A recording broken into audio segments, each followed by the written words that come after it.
Welcome to Chef's Recap. Today, we're diving into Roulette No Way Out, a thrilling South Korean drama that takes viewers on a wild journey of suspense, betrayal, and survival. Let's break down the story's twists, character conflicts, and high-stakes confrontations. The story begins in a gritty world where crime and law clash. Tons of people are running towards a stadium recklessly. The thing is, there is money in big balloons high above them all. Suddenly, the balloons burst, letting a whole bunch of cash out. The general public break into the stadium and rush down to pick up all the cash. In a flashback, we see a roulette table ominously spinning. Now it turns out that each time it stops, it does so on name Chang Jae. The scene shifts to a man being kept in cold storage. This man is Chang Jae. In exchange for a cash prize of 1 billion won, Chang Jae's ear needs to be cut off. However, he managed escapes from cold storage, evading his captor and struggling to get out. The assailant, named Ji Hong, follows him and even tries to persuade him that they will share the money between them. Eventually, it ends with Chang Jae's ear being cut. We then cut across to police station. Lieutenant Joong-sik, who was sitting at the police station, he gets a call from the hospital and asks to pay a visit there because there is a patient who seems to be brutally injured by someone. After some time at the hospital, Joong-sik is approached by Park Yoon-jung, an energetic junior police officer who tries to impress our lieutenant. She talks non-stop about the case involving Chang Jae. He's still alive, but his cut ear is obviously a point of contention. Looking over the security footage, they find that Ji Hong dropped him off at the hospital. They also see that Ji Hong is holding Chang Jae's severed ear in his hands. Both Park and Joong-sik find it bizarre that he didn't hand it over. It's part of this roulette game we've been seeing. Meanwhile, we see Lieutenant Joong-sik himself struggling with his personal and professional life. Between half arising his job and earning a living through whatever money he can get hold of, his family affairs isn't great either. His wife is at the end of her tether, and, with their house up for sale, and them on the verge of financial ruin, she drowns her sorrows in some beverages and berates her husband for messing their life up. Also, Joong-sik's credentials is a mess, and this makes it difficult for him to get a loan from the banks. He even asks his fellow officers for help, but no someone would lend a church mouse a dime. Using his police connections, he tracks down a boss who fled the gambling den to find out where he's run off to. But it doesn't seem to work because it turns out they're on the same boat. Later, Lieutenant Joong-sik heads over to Ji Hong's place, the suspect from the CCTV, but there's no sign of him. Also, the ear of Chang Jae is in the glass along with blood. Furthermore, Joong-sik found a suitcase in the wardrobe with a strange spiral sign on the top. He was about to open it when Ji Hong returns home. Seeing someone already inside the house, Ji Hong tries to escape. Joong-sik chases after him, desperate for answers, and the Tom and Jerry chase ends with Ji Hong falling down the stairs and smashing his head on the railing. Unfortunately, he bleeds out there, and after some time, passes out too. Joong-sik observed that the CCTV there was broken. He made a big decision and phoned the medical personnel to get an ambulance out. Then, he goes back to Ji Hong's house. After some time, all the police reach the crime scene and the house of Ji Hong, where the only eyewitness is Joong-sik. But he claims that he didn't notice anything uncommon at the house.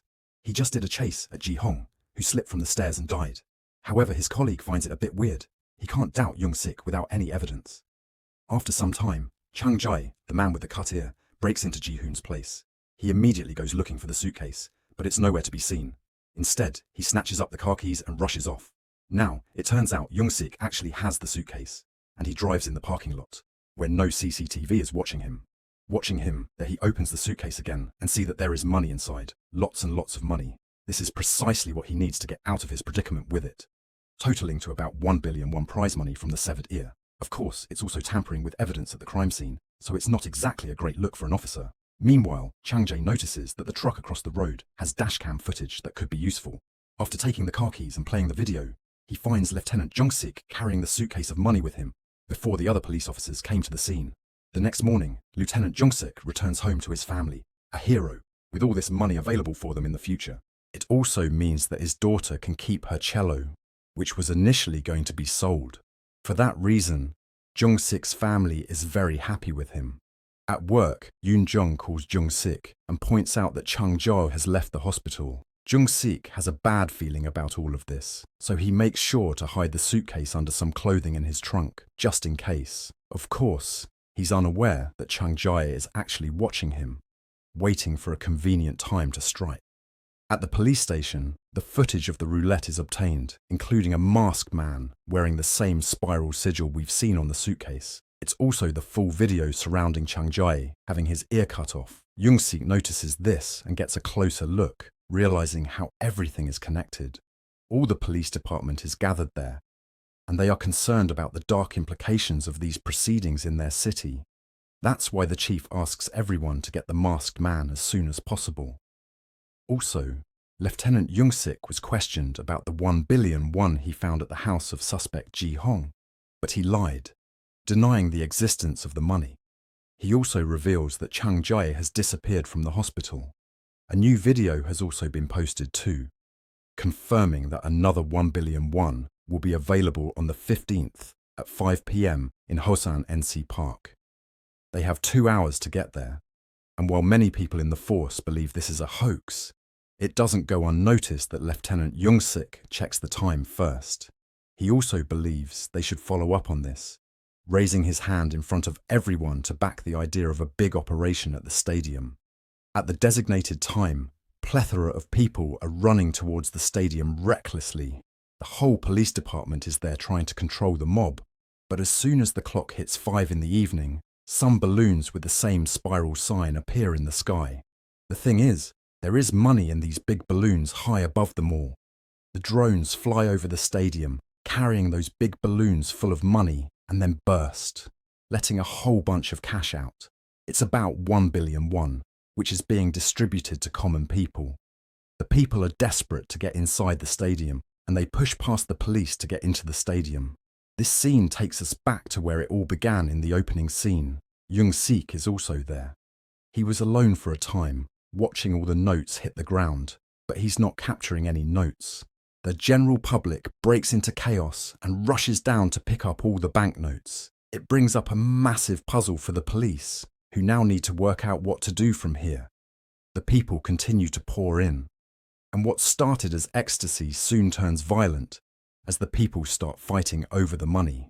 In the aftermath of this, numerous people end up at the police station sporting injuries as a result of this crazy riot. In the middle of questioning everyone, there's a video released to the general public by a crazy multi-billionaire. He's wearing a mask and claims that he will give more money to the person who will do the next task. The stadium scene we saw earlier was the testimony that the masked man will pay what he promises while playing this weird game. Everybody accused the masked man of not paying Ji-hong because no money had been found by the police at his house. While we know that the money was indeed paid to Ji-hong, it was already taken by Lieutenant Joong-sik. So now, Spiral requests all of them to stop posting stupid comments and to reach the next round of the game. The roulette table spins and it lands on the name Guk-ho, who turns out to be in jail and scheduled to be released in 3 days. In exchange for 20 billion won, the roulette lands on killing Kim Guk-ho. So if Guk-ho is killed by any person out of the public, the killer will get 20 billion won. Even if they're caught, the money will be handed over to the family. But if Guk-ho kills himself, the money will be doubled on the next round. Out of everyone watching, Lieutenant Joong-sik gets close and contemplates what is happening in the city.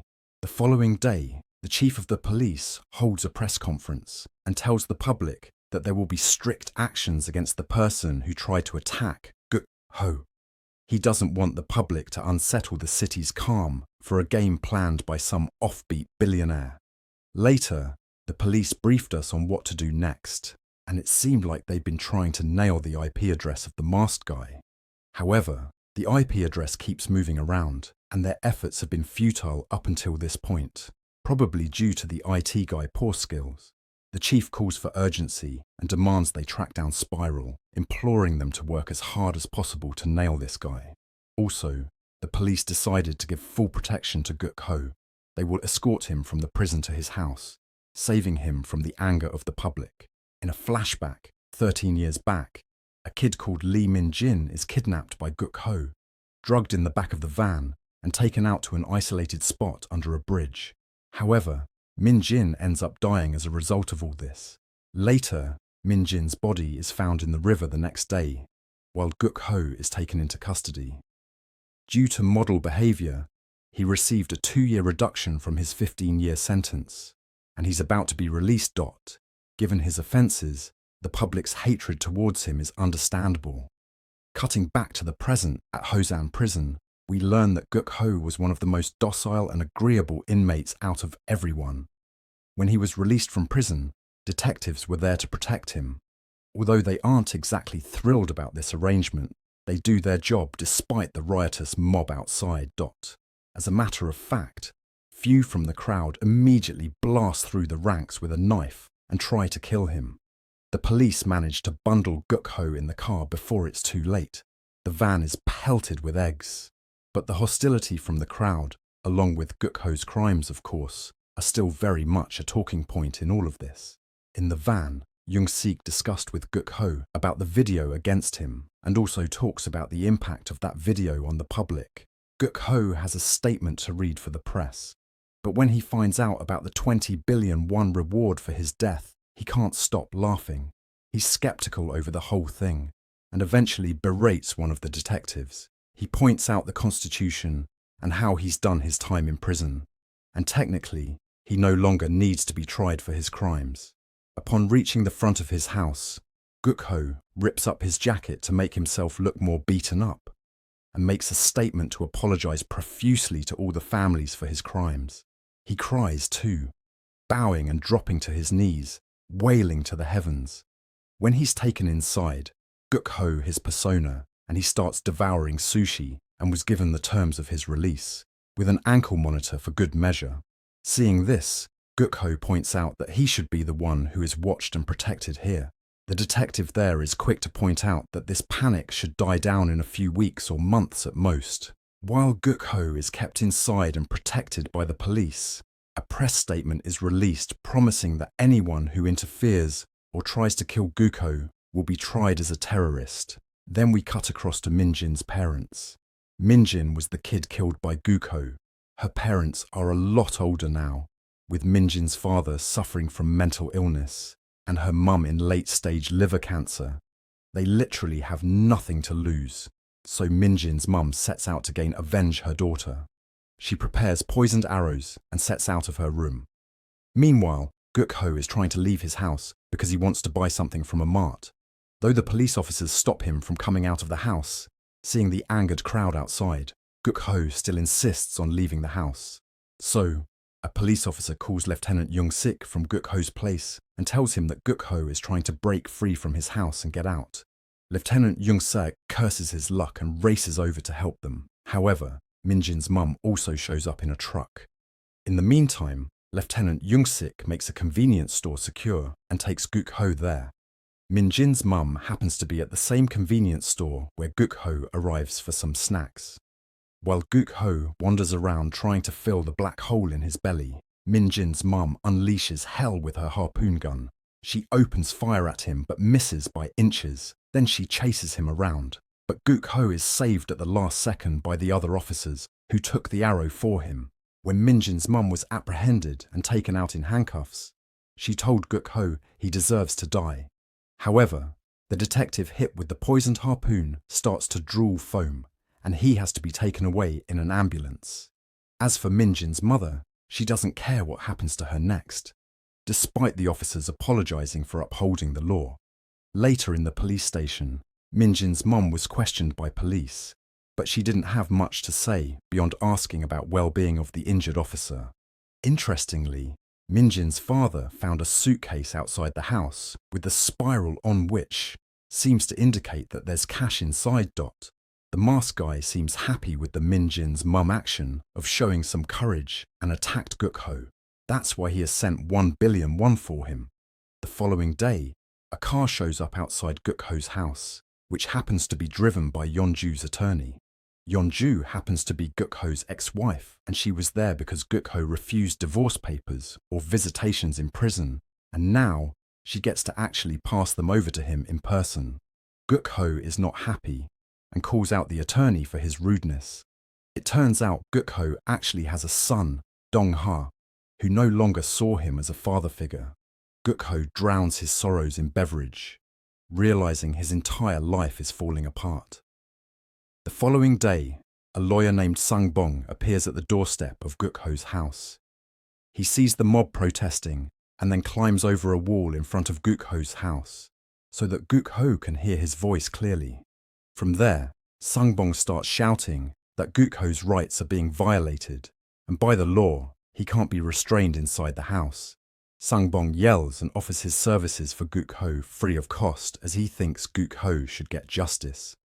In the meantime, the police come there and take Sang-bong down from that wall, but Sang-bong still continues shouting in favor of Guk-ho. He even made a video of the protesters and threatened to sue them all in court for violating Guk-ho's personal space. By now, Sang-bong has succeeded in securing the attention of Guk-ho, who have been observing him from the window of his apartment. Before the police kick Sang-bong out of that place, Guk-ho insisted that he wants to meet this lawyer. He asked the police to send Sang-bong to his house, so Joong-sik checks his ID card for validation and then lets Sang-bong go inside the house. Once in the house, Sang-bong makes a deal with Guk-ho in return of helping him procuring his rights by the law. The real motives of Sang-bong are still a mystery, but he successfully convinces Guk-ho by his talks and even makes him sign a contract. He departs, a triumphant smile on his face. Sang-bong was recently scammed and even lost his case during the construction work at his new site. Sang-bong is now broke and penniless, yet he has vowed to change his situation entirely by seizing the opportunity presented through Guk-ho. The next morning, he meets with a politician, requesting assistance to restart construction at his site. The politician agrees but asks for a favor in return. He wants Sang-bong to eliminate his rival, Myung-ja, from the upcoming election. After some consideration, Sang-bong departs. Back at his apartment, he researches Myung-ja, who has been supporting the protesters demanding Guk-ho's exile due to his crimes. Realizing an idea, Sang-bong contacts the boss and asks him to finalize the deal. So, Sang-bong will now use Guk-ho to destroy the reputation of Myung-ja. Now, all the strings are connected with each other, and we see how big players have their interests in Guk-ho's case. That night, Guk-ho has a second meeting with Sang-bong. Criminal tells the lawyer he will trust him if the attorney can get him custody of his son. Guk-ho doesn't want to sign the divorce papers that his wife has already sent him to her attorney in the morning. Sang-bong agrees to this the favor of Guk-ho. After that, Guk-ho shows a wish to go outside and eat something, so Sang-bong again creates a ruckus outside his house so the cops can let Guk-ho out. Meanwhile, the now grown-up son of Guk-ho is also present in the crowd. He had already made a quick bomb and experimented with it at an abandoned building.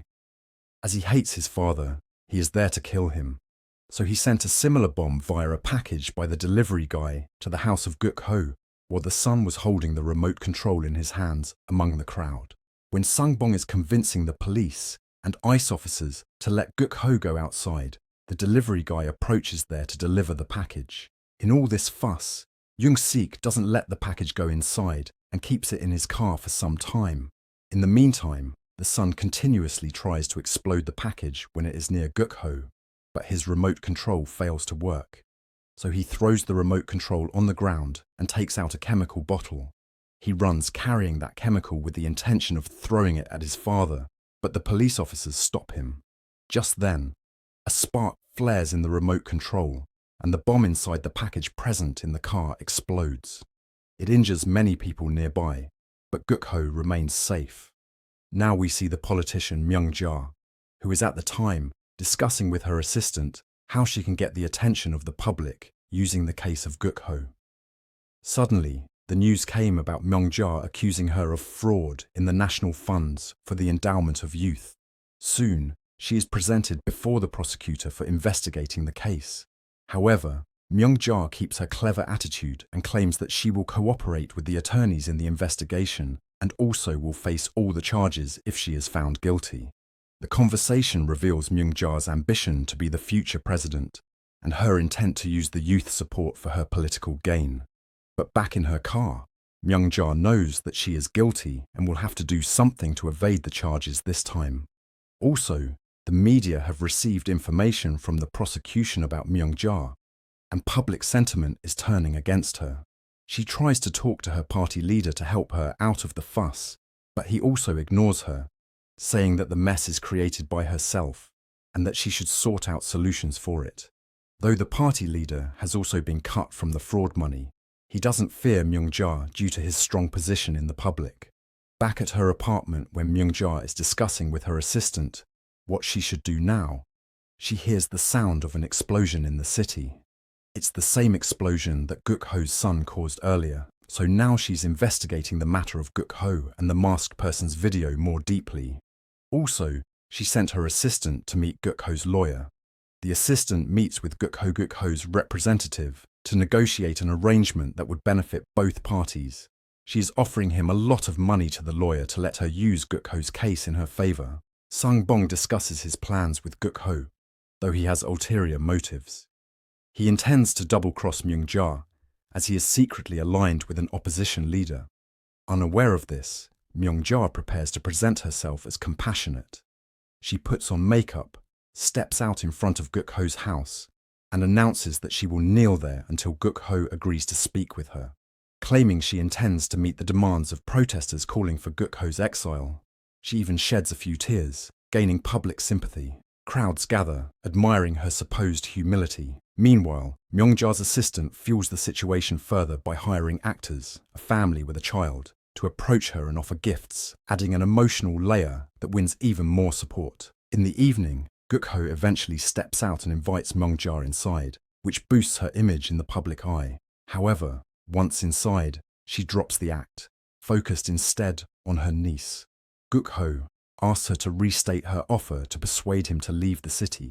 She outlines a deal promising him substantial money, a servant, and a luxurious house where he can live comfortably outside the city. When Guk-ho asks what she gains from this, Myung-ja candidly explains that public support for her would yield a return on her investment many times over. Confident, she exits to announce her success in convincing Guk-ho. But as she steps outside, Sang-bong reveals that he and Guk-ho recorded her conversation, intending to blackmail her. He ushers her back inside, where he demands additional money to keep the recording private. Furious, Myung-ja grudgingly agrees, asking for time to consider the offer. She maintains her composed exterior for the crowd, but internally she knows her position is precarious. Back in the car, her assistant suggests they kill Guk-ho and his lawyer, but Myung-ja rejects the idea, aware that Guk-ho is currently in the public eye. Meanwhile, at the police station, the team is investigating Guk-ho's case. Suddenly, an officer reports that they have traced the masked man's IP address to a nearby building. Upon arriving, they find an empty apartment containing only the mask and the roulette wheel seen in earlier videos. Joong-sik spins the wheel, which lands each time on the outcome of killing Guk-ho for 20 billion won. Realizing this wasn't a game, but an intentional threat, Lieutenant Joong-sik reviews the video repeatedly, hoping for clues. Park Jung-jun then notices the large wheel in the background, observing that such items are commonly found in churches. Following her lead, Joong-sik visits a church, where he observes a charismatic leader, Song Jun-woo, giving a speech to his devoted followers. Jun-woo, a highly respected figure with a large religious following, finishes his speech and drives away. Young-si follows him to a remote location. There, he confronts Jun-woo, revealing his identity, setting the stage for what may come next. Jun-woo, feigning innocence, calmly addresses Young-sik when questioned about the masked man, leaving Jung-sik without leads. Shortly after, Young-sik receives a call from his wife, worried as their daughter, So-mi, hasn't returned home. Unbeknownst to them, So-mi has been kidnapped by Chang-jae. Young-sik finds her abandoned items near the market, but there's no sign of her. When he returns home, he encounters Chang-jae, who demands repayment to release So-mi. Chang-jae reveals a video implicating Young-sik in a previous crime, now using it as blackmail. Young-sik, however, has no money left after the car explosion. Furious, Chang-jae orders Young-sik to deliver Guk-ho to him to claim a bounty on his head. Young-sik reaches out to Park Young-jong to help track Chang-jae's last known vehicle, hoping for clues.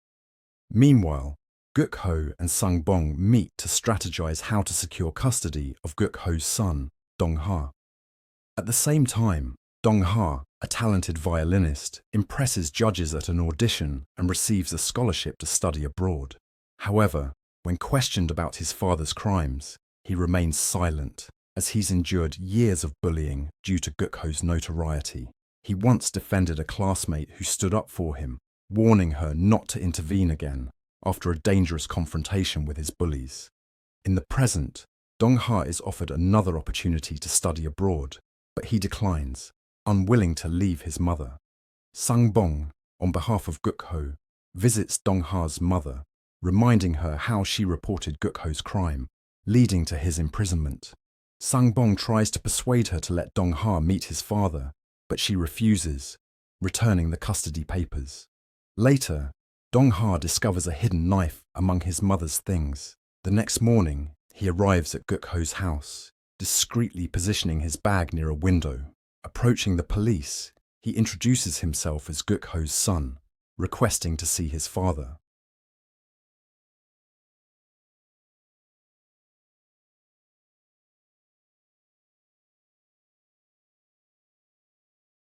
Guk-ho, overjoyed, invites him inside, where Dong-ha asks if they can share a drink. Guk-ho eagerly agrees and even allows Dong-ha to look around his room, savoring this rare moment with his son.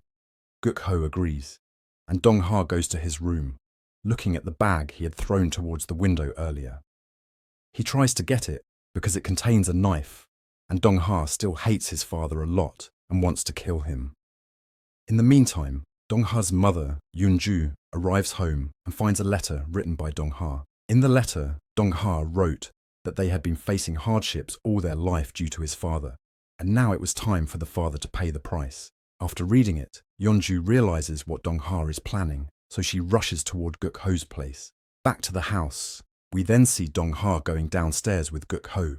Then, they drink alcohol together, but Dong-ha takes advantage of the situation and stabs his father once with the knife. However, he then hesitates to do it again. Instead, Guk-ho hits him back. At the same time, Yeonju arrives there and first looks at her son, then grabs the knife and stabs Guk-ho again. Later, she comes outside the house with blood on her face and hands. She tells the police that she killed Guk-ho. The story shifts back to the politician Myung-ja, who was recorded by Guk-ho and his lawyer. So she is still worried about what to do as her political career is near its end if she lets things happen according to the will of Sang-bong and Guk-ho. That's why she decides to give a try to the advice of her assistant. In the meantime, a man named Mr. Smile arrives in Korea from abroad. He is a long-range sniper and hitman who kills people in exchange for money. Now he is given the task to abduct Guk-ho and his lawyer Sang-bong. Obviously, we know that the hire of Mr. Smile is Myung-ja's assistant. So, Mr. Smile looks at Guk-ho's photo, and the assistant sends the location of where Guk-ho is. After that, Mr. Smile plans how he will abduct Guk-ho from his house. He wanders in the streets to examine the area. He will first render Guk-ho unconscious and then approach him with a wire to bring him back, adding that the task seems very simple. On the day of the execution of the plan, Mr. Smile gets into Guk-ho's house through the wire, but once inside, he sees that Guk-ho is already injured and unconscious. He then realizes that a girl has already stabbed Guk-ho, so he calls Myung-ja's assistant and tells him that the target is already dead. When the assistant tells the news to Myung-ja, she becomes angry at him and throws the phone on the wall furiously. In another scene, we see Joong-sik, who is still investigating the whereabouts of his daughter. Just then, he receives a call from Park Yong-jung, who says that she has tracked Chung Jae's phone to a particular location. But before Joong-sik leaves for that place, he is stopped by the police chief who wants to take Joong-sik with him to some place. So Joong-sik calls Park Jung-jung and tells her that his daughter has been kidnapped by Chung Jae, and that he can't go there or tell anyone because if he does, they'll kill her. So he asks Jung-jung to go there. Park Jung-jung agrees and arrives at the location after a few minutes. Meanwhile, Guk-ho is seen in the hospital, still alive, even after the brutal multiple stab wounds from the hands of his wife. Sang-bong comes to meet Guk-ho with a sarcastic smile on his face. He knows that Yeonju would have to go to prison for her crime, and Guk-ho could get custody of Dong-ha. Meanwhile, Young Jong has reached to the location of Chung Jae's mobile. It's an abandoned place situated deep in the forest. There she finds So-mi in a room and is about to rescue her. But then Chung Jae arrives there from the backside and hits her on the head, causing her to fall on the ground. Back at the hospital, Joong-sik receives a call from Chung-jae through the phone of Jung-jung. Shocked by the surprise, Joong-sik asks how Chung-jae has the phone, and Chung-jae reminds him that he had warned not to tell the police. He now threatens him to cut off his daughter's fingers if he did such a thing again. Joong-sik pleads with him not to do that, and also promises that he will get Guk-ho for him soon. In another scene, Sang-bong is at his construction site where construction has already started again. So he calls the politician to thank him for this favour. When Sang-bong comes back home, Mr. Smile approaches him and points a gun at him. Then he takes him to the hospital to take Guk-ho with them. Sang-bong complies with him and tells the room of Guk-ho in the hospital. Later, Mr. Smile changes his clothes and enters the hospital with a big smile on his face. In the meantime, Joong-sik is seen approaching a security guard outside the room of Guk-ho.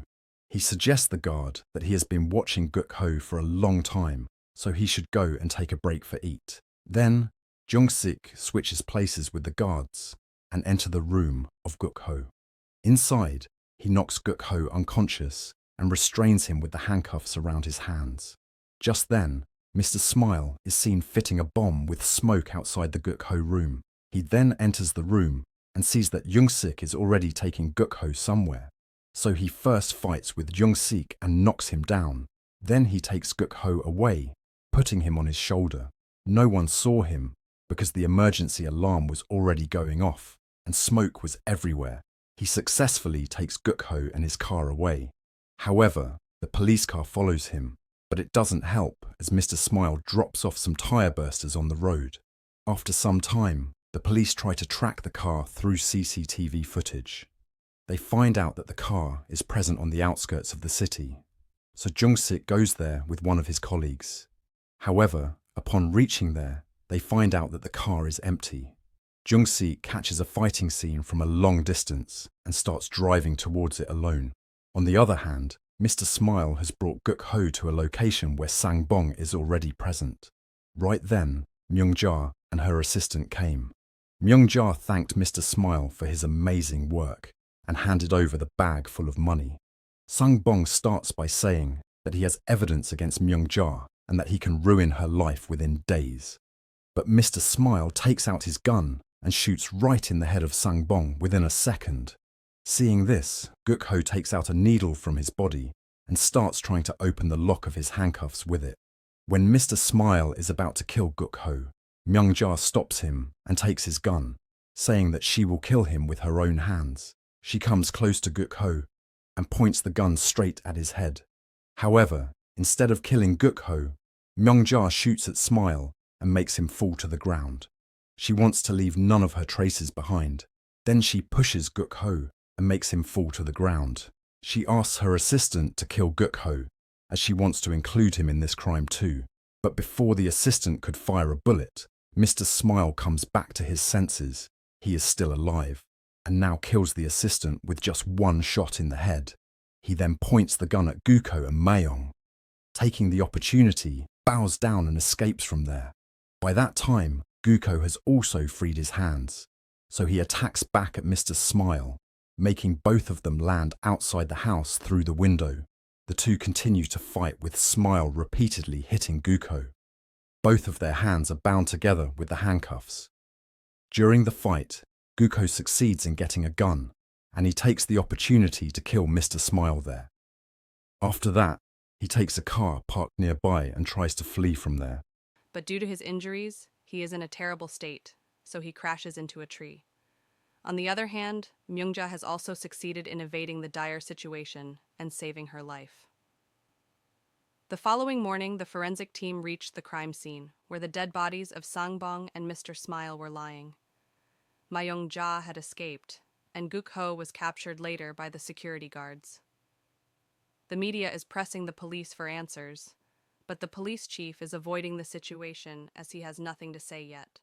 Right then, Chang-jae is shown calling Joong-sik and threatening to kill his daughter if Guk-ho is not brought to him. Joong-sik responds by asking Chang-jae not to harm her and promises to bring Guk-ho to him soon. In the meantime, Joong-sik, along with two other police officers, went to a place where they were informed about Guk-ho's location. They are joined by two security guards who brought Guk-ho last night inside. However, Guk-ho is unconscious, and Joong-sik takes advantage of the situation. He goes out to check that an ambulance is parked outside with the keys in it. He comes back, pointing a gun at his colleagues, and even shoots a bullet at one of them at a place where he would not be hurt much. Then he ties both of them to the door and escapes, taking unconscious Guk-ho with him on the stretcher. He puts Guk-ho into the ambulance and sees that the security guards are waiting for him with their guns. But Joong-sik is smarter than them. He dodges them somehow and drives the ambulance out of that place. After that, Chang-jae receives a call from Joong-sik, who states that he is bringing Guk, so Chang-jae needs to send the location. Chang-jae becomes very happy listening to this. Though Chang-jae has killed Park Young-jong and burnt her clothes, he has been very good with Somi. He even brings her something to eat, but Somi refuses to eat anything. Meanwhile, the police department is angry at Joong-sik for betraying them. They continuously try to approach him, but Joong-sik doesn't pick up their call. At night, Chang-jae asks Joong-sik to come to the end of the tunnel. He follows Joong-sik, telling him to enter the tunnel, where Joong-sik later stops his car in the middle and inquires about his daughter first. Chang-jae points towards a vehicle, saying that his daughter is in the car ahead. Joong-sik approaches Guk-ho and places a tracker on him. Seeing Joong-sik delaying going towards his daughter, Chang-jae asks why he isn't going to his daughter, who is injured, prompting Joong-sik to rush to the car. After reaching there, he opens the trunk but finds it empty. Also, he has left the ambulance behind, which Chang-jae now drives away. Joong-sik wants to follow him, but finds out that the oil tank is empty of the car that Chang-jae has left for him. Seeing this, Joong-sik gets angry and calls Chang-jae, confused about his daughter's whereabouts. However, Chang-jae assures him that once his work is complete, and his daughter will reach his house soon. Then Chang-jae brings Guk-ho to a place where Guk-ho pretends to remain unconscious. Joong-sik is following the location of the tracker he had placed on the body of Guk-ho. He gets the car from someone on the road by force and starts driving towards the location. In the meantime, Chang-jae takes a snapshot of him and then grabs a weapon, intending to kill him. But Guk-ho, who was faking his unconsciousness, takes the weapon first and attacks Chang-jae, killing him. Right then, Joong-sik calls at the phone of Chang-jae, which Guk-ho answers, who has come to know that Chang-jae has kidnapped Joong-sik's daughter. Now he is going to find her. Joong-sik begs Guk-ho not to harm his daughter, revealing that he freed him to protect her. Guk-ho, however, ends the call. Somi, who is present there, becomes frightened seeing Guk-ho's face. He opens the door and comes inside the room where Somi is present. Just when Guk-ho bows down to talk to Somi, she stabs him in the neck and tries to flee from that place. This infuriates Guk-ho even more, and he begins chasing the girl. He makes her fall to the ground. Luckily, Joong-sik arrived at Somi's location on time. He is pointing a gun at Guk-ho, but Guk-ho grabs Somi, telling Joong-sik to drop his gun, which Joong-sik reluctantly does. After that, Guk-ho charges Joong-sik, who throws him away but ends up hurting himself in the process. Joong-sik then rushes to Somi, but Guk-ho strikes him on the head and runs away. When Guk-ho tries to escape from the scene, he is confronted by Sung Jun-woo. It becomes clear that Jun-woo is the masked man who organized the whole game of roulette and made people kill Guk-ho. But when everyone fails, he himself comes to do the job. In another scene, Joong-sik is shown at a hospital. As soon as he comes back to his senses, he starts searching for his daughter madly, and then he is reassured that his daughter is safe. He tries to meet her, but the doctor informs him that his daughter has injuries and requires some lab results before they can comment further. Also, the doctor advises doing a gynecological examination to see the injuries of Somi. Hearing all this, Joong-sik gets angry and wants to go after Guk-ho for revenge, but his colleague stops him from leaving the hospital. So, Joong-sik devises a plan. He gets the lighter from the guard and activates the fire alarm using that lighter, this causing water to spray everywhere and creates a fuss in the hospital. Joong-sik uses the opportunity to leave from there, disguising under the white coat of a doctor. Outside, he finds an ambulance and leaves in it. The police officers watching the security cameras track the ambulance as it escapes. In the following scene, Dong-ha is seen heading abroad, but he discovers that his father is still alive, so he tells his teacher that he will not leave and escapes from the airport. Dong-ha is then seen visiting his mother in jail, telling her that he will handle the situation himself, but his mother advises against it.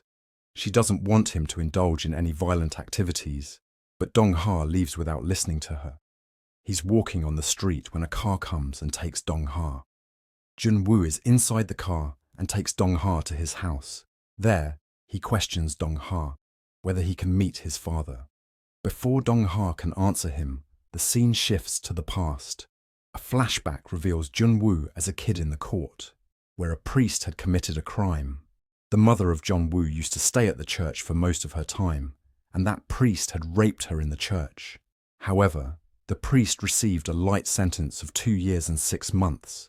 From the facial expressions of the priest, it could be seen that he does not have any resentment toward his deeds. Later, Jun-woo discusses with a police officer whether this punishment is sufficient for the priest, expressing his thoughts on how that priest's life would improve at that time. However, the police officer doesn't give him any answer, knowing that Jun-woo's suspicions are right. When he returns home with the police officer, he finds out that his mother is on the ground, paralyzed, in the priest's room. Jun-woo then takes a statue and hits the priest, although the police officer comes from behind and stops him from committing the crime. Later, Jun-woo learns of his mother's death. As the priest is taken to jail, Jun-woo attacks him with a small knife, but it doesn't hurt him a bit. In the present, Jun-woo reflects on scenes related to Guk-ho, and it is revealed that Jun-woo is actually the masked man.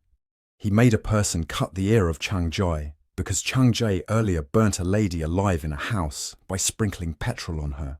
Later, Jun-woo is seen in the church, giving a speech and helping a man outside, who turns out to be the priest who wronged his mother. The priest tries to slide down the stairs to end his life, but Jun-woo stops him from doing this and tells him that he can't escape his past sins without making amends.